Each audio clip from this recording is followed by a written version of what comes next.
Sa kabila ng kinakaharap na kontrobersya sa citizenship ni Banban Tarlac Mayor Alice Leal Guo, pinangtanggol siya ng kanyang mga constituents.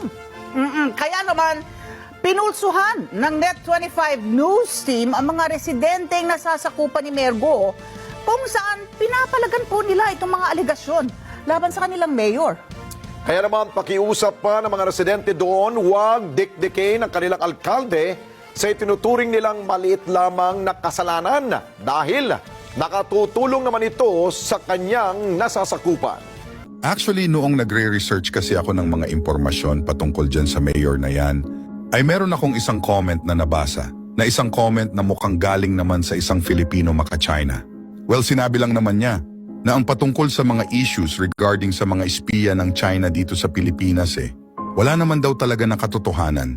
Well, mukhang kailangan ko pa yata na dagdagan itong mga ebidensya para makumbinsi itong mga pro-China na ito sa kung ano talaga ang gawain ng gobyerno ng China patungkol sa mga espiya nila na nasa maraming bansa sa mundo.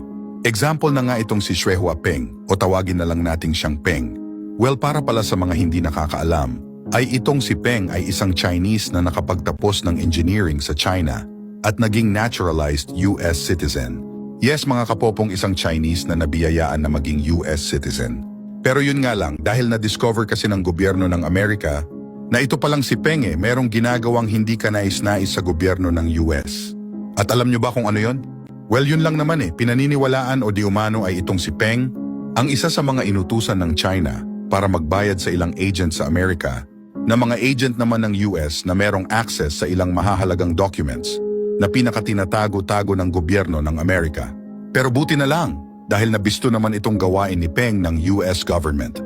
At upang patunayan nga itong gawain ni Peng, ay nag-set up ang Amerika ng isang hidden camera sa isang kwarto para makita ang proseso ng kanyang gawain. Well, basically, mag-iiwan ng pera itong si Peng sa kwarto na kung hindi ako nagkakamali ay halos $20,000 na pera naman upang ibayad doon sa agent na magbebenta sa kanya ng isang SD card na merong US documents. At kapag napasa kamay na ni Peng itong SD card na ito siya naman ang magpapadala o magdadala ng personal nito papunta sa China. At ayon sa balita, ay nakagastos na ng halos $70,000 itong si Peng para lamang sa mga US documents na ipinapadala naman niya sa China. At sino ang nag-utos at nagbigay ng pera kay Peng upang gawin yan? Well, sa malamang ay meron ka ng idea sa kung sino ang nag-utos kay Peng upang gawin yan. At ano ang update kay Peng? Well, actually nahuli na siya ng gobyerno ng Amerika.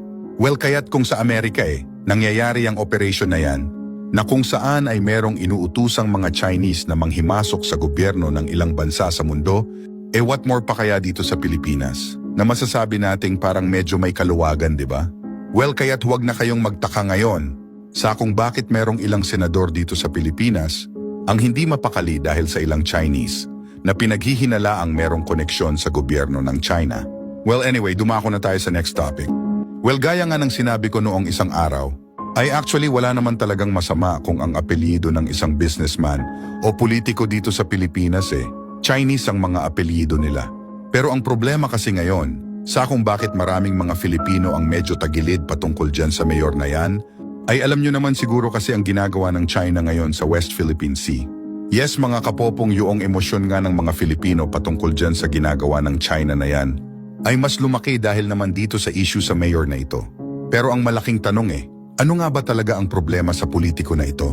Well, basically dalawa kasi yan. Una ay ang patungkol doon sa Pogo, na malapit pa mismo sa munisipyo nila. At pangalawa yung mismong background nitong mayor na ito. Actually, isa lang sana ang problema nitong politiko na ito. Pero noong binuklat ni Riza at Sherwin yung background nito, ay mukhang pati ang posisyon yata nito sa ating gobyerno Mukhang medyo alanganin na sa ngayon. At yung lagi niyang sinasabi na, Your Honor, hindi ko po maalala, ay parang based doon sa mga tanong sa kanya Parang imposible naman talagang hindi niya yun maalala. Na ikaw ang tatanungin ko ngayon, Kapopong, ilang taon ka nung naaalala mo yung pinakabata mong memorya?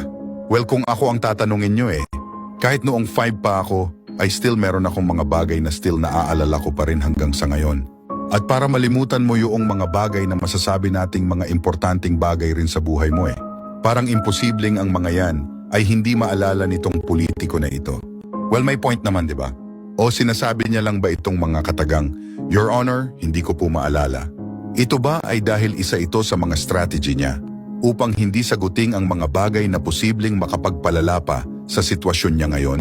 Na-remember mga kapopong ha, na doon pa lang sa helicopter issue talagang magtataka ka na dahil meron rin issue patungkol doon sa isang Chinese na wanted na pinaghahanap ng mga otoridad ngayon na hindi naman mahanap-hanap dahil daw palipat-lipat ito ng lugar gamit ang isang helicopter. Well, tingnan na lang natin itong future result ng investigasyon ni Riza at Sherwin patungkol dyan sa helicopter na yan. Na ang tanong ko naman sa inyo ano naman kaya ang result nitong investigasyon sa politiko na ito? Well, syempre gusto kong malaman ng inyong mga ideas. So,